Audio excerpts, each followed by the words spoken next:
عن منامه غباره. لكن ايش نفعل القادات عمي البصائر، كل حد منهم ما يمتلك شي قرار، كل حد لا لقي فرصة يتاجر، ما در انه خسر ربحه وضيع ضماره. لو قفل قصف او فك الحدود والمعابر، غلق البر عنها مثل مغلق بحاره. البعيد ذي يحاصر والقريب ذي يحاصر، والصديق اشترك جنب العدو في حصاره. والقي اللوم الأكثر للصديق المجاور، لأنه ما رعى حقه ولا حق جاره. شعب غزة هو الربحان ما هو خاسر، إنما حقنا القادة هم أكبر خسار. حكامنا جعل لهم مصيبة، يجعل نهايتهم تقع قريبة،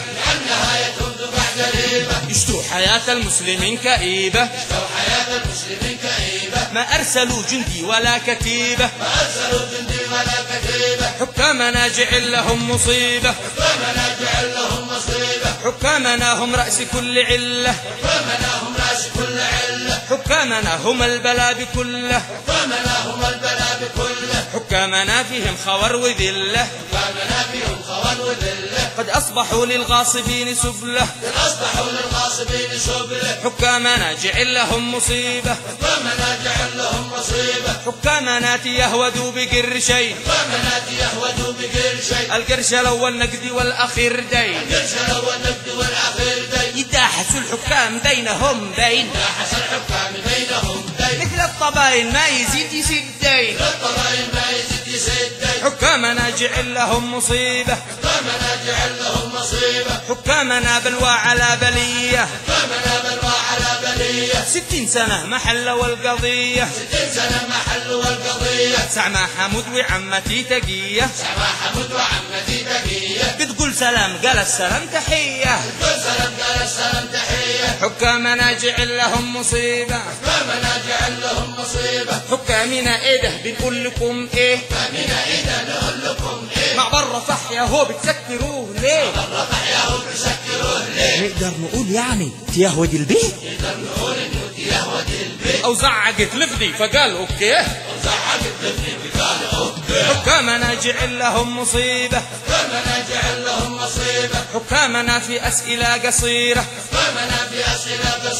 جيبوا وانا أفتي على بصيرة، هل عاد شي فيكم حياة وغيرة،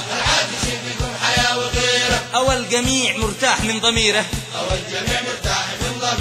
هذا لو عاد عندهم ذرة من ضميره. طيب وكيف الحل؟ أيوة هذا هو الحل.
نشهد أن الشعوب حية وقوية، لكن بقي الكثير لتصنعه.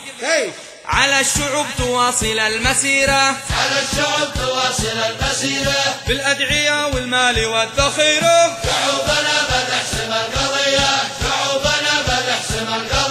على الشعوب السير صف واحد، ويستمر الدعم للمجاهد. شعوبنا